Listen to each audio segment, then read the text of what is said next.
माँ, मुझे बहुत भूख लगी है, खाने में क्या बना रही हो? बैठ जा बिटिया, मैं अभी तुझे कुछ खाने को देती हूँ। मोनी के बाद पुष्पा की बाकी की चारों बेटियां अनु, सोनी, गुड़िया, कोमल प्लेट लेकर बैठकर भूख भरी आंखों से चूल्हे की ओर झांकने लगती हैं। तभी पुष्पा उन पांचों को रोटी में नमक घिसकर खाने को देती है। तभी कोमल मुंह बनाकर कहती है, ये क्या माँ, आज फिर से तुम हमें नमक रोटी खिला रही हो? मुझे ये नहीं खाना, हमारे लिए केक बना दो ना, बड़ा मन कर रहा है खाने को। आपको याद है माँ, बाबूजी हमारे लिए हर कुछ दिन पर केक लेकर आते थे। ये सुनकर गरीब पुष्पा की आंखें छलछला जाती हैं और वो भर्राए मन से बोलती है, जो है वही खा लो मेरी बच्चियों, क्योंकि अब इस दुनिया में तुम्हारे बाबूजी नहीं है।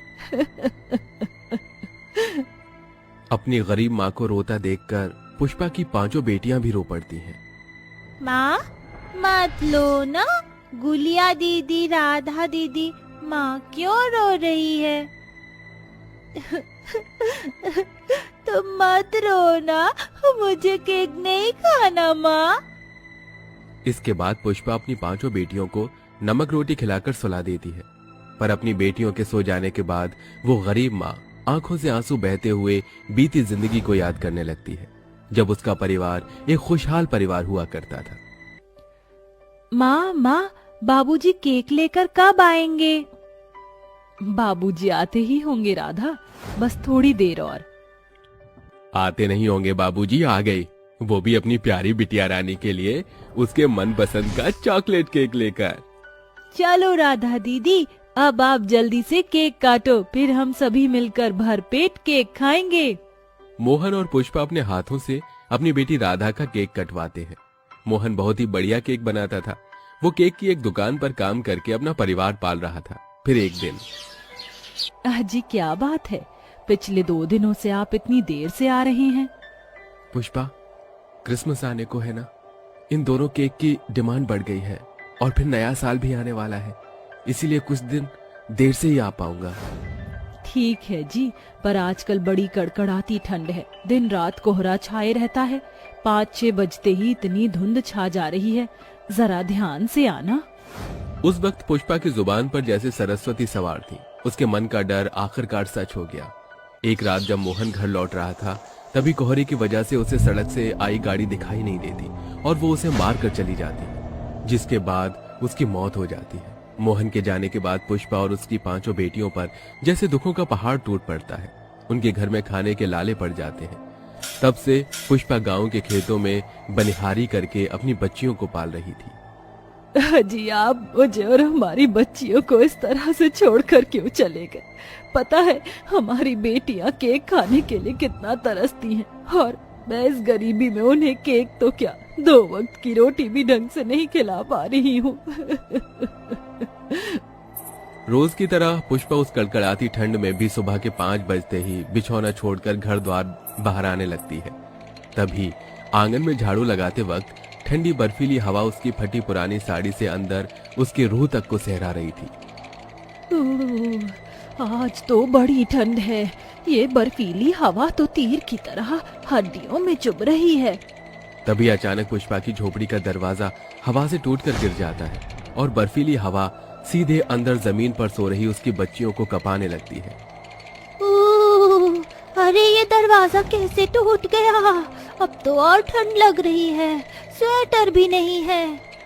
अपनी मासूम बच्चियों को इस तरह ठंड में ठिठुरता देखकर पुष्पा का दिल निकल आता है।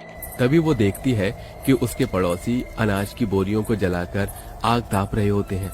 ऐसे में पुष्पा उनसे कुछ बोरियां मांग लेती है और अपनी बच्चियों को उड़ा देती है। अरे वाह माँ, ये तो बड़ा गर्म करता है, इसमें जरा भी ठंड नहीं लग रही। क्या ये स्वेटर है?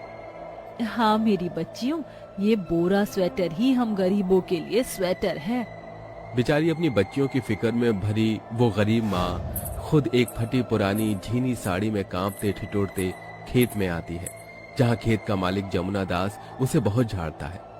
अरे क्यों रे पुष्पा, अब आई है तो पूरे खेत की फसल की रोपाई बाकी है, चल काम कर, वरना आज तुझे आधे दिन के भी पैसे नहीं दूंगा। जी जमुना दास जी, इन्हीं दुखों के बीच उस गरीब माँ और उसकी बच्चियों की ठंड गुजर रही होती है। देखते ही देखते नया साल भी आ जाता है। सड़क से लेकर पूरा बाजार भी नए साल के लिए सज धज कर तैयार हो जाता है। उस दिन सबसे ज्यादा भीड़ केक की दुकानों पर लगी होती है। मेरी बच्चियों को भी केक खाने का कितना मन है, जाकर दाम पूछ कर देखती हूँ। पुष्पा दुकान पर आकर पूछती है। अरे भैया, वो वाला केक कितने का दिया? तभी दुकानदार पुष्पा की गरीब हालत को देखकर उसे झाड़ कर कहता है, अरे ओ 2 कौड़ी की भिखारिन, चल चल आगे बढ़ यहाँ, तुझे कोई भीख नहीं मिलेगी यहाँ पर। भाई साहब, मैं भिखारिन नहीं, पैसे हैं मेरे पास। मुझे वो वाला केक चाहिए अपनी बेटियों के लिए। पुष्पा के हाथों में 50 रुपए देखकर दुकानदार सरेआम अमीरों के बीच उसकी बड़ी बेइज्जती करता है। अरे 2 कौड़ी की गरीब औकात देखी है तूने अपनी? हाँ, जानती भी है ये केक कितने का है? पूरे 2500 का है। हैं? ये केक 2500 का है और तू 50 रुपए लेकर आई है। अरे इसमें तो मैं तुझे एक पेस्ट्री भी ना दूं। चल भाग यहाँ से। दुकानदार पुष्पा को धक्के मारकर भगा देता है और वो घर चली आती है, जहाँ उसकी 5 बेटियां आस लगाई बैठी होती हैं। माँ, कल तो नया साल है, सभी के माँ बाबूजी ने उन्हें कुछ न कुछ दिलाया है, आप हमें क्या दिलाओगे? पुष्पा अपने आंसू पोंछकर बोलती है। बताओ मेरी बच्ची, तुम्हें क्या चाहिए? माँ, हमें बस एक स्वेटर चाहिए, इन फटे कपड़े में बहुत ठंड लगती है। हम जानते हैं हम गरीब हो गए हैं ना, इसलिए अब हम पहले की तरह नए साल पर केक नहीं खा पाएंगे, तो आप बस हमें एक स्वेटर ही दिला दो। नए साल पर अपनी 5 बेटियों के मन में केक खाने की ललक देखकर पुष्पा का दिल निकल आता है। वो उन्हें गले से लगा के कहती है, नहीं मेरी बच्चियों, मैं तुम्हें कल नए साल पर केक जरूर खिलाऊंगी। ये तुम्हारी इस गरीब माँ का वादा है। अगले दिन नया साल आ जाता है। पुष्पा ऊपर वाले से प्रार्थना करके काम पर जाती है, मगर उस दिन खेत का मालिक भी नहीं आता। हे भगवान, आज तो मालिक भी नहीं है। सोचा था कि उनसे थोड़े पैसे लेकर अपनी बच्चियों के लिए केक बना दूंगी। अब मैं अपनी बच्चियों को दिया वादा कैसे पूरा करूंगी? तभी उस गरीब माँ को उस गेहूं के खेत में थोड़ा बहुत सरसों, पालक, बथुआ उगा हुआ दिखाई देता है, जिसे वो तोड़कर अपने आंचल में रख लेती है। तभी उसे सब्जियों के खेत में कुछ गाजर के टुकड़े भी गिरे पड़े दिखते हैं, जिसे वो उठाकर अपनी झोली में रख लेती है और घर आती है। अपनी बच्चियों के लिए मैं केक बनाऊंगी, सिर्फ इससे बात नहीं बनेगी। पुष्पा राशन का हर डिब्बा बड़ी उम्मीद से टटोलती है, जिसमें उसे थोड़ा सा सूजी और मैदा मिल जाता है, जिसे मिलाकर वो अपनी 5 बेटियों के लिए घास का केक बनाती है और उसे गाजर के टुकड़े काटकर बड़े ही अच्छे तरीके से सजाकर डबडबाई आंखों से अपनी 5 बेटियों की ओर देखकर कहती है, देखो मेरी बच्चियों, मैंने तुम्हारे लिए केक बना दिया है। आओ चलो केक काटते हैं। पुष्पा अपनी 5 बेटियों के साथ वो केक काटती है और सबको खिलाती है। वो साग का केक पुष्पा की 5 बेटियों को बड़ा पसंद आता है। माँ, ये साग वाला केक तो बड़ा ही स्वादिष्ट है, बिल्कुल वैसा जैसा बाबूजी बनाते थे। हाँ माँ, ये केक बहुत ही अच्छा है। क्या सच में मेरी बच्चियों, तुम 5 को ये केक पसंद आया? हाँ माँ, ये लो खाकर देखो।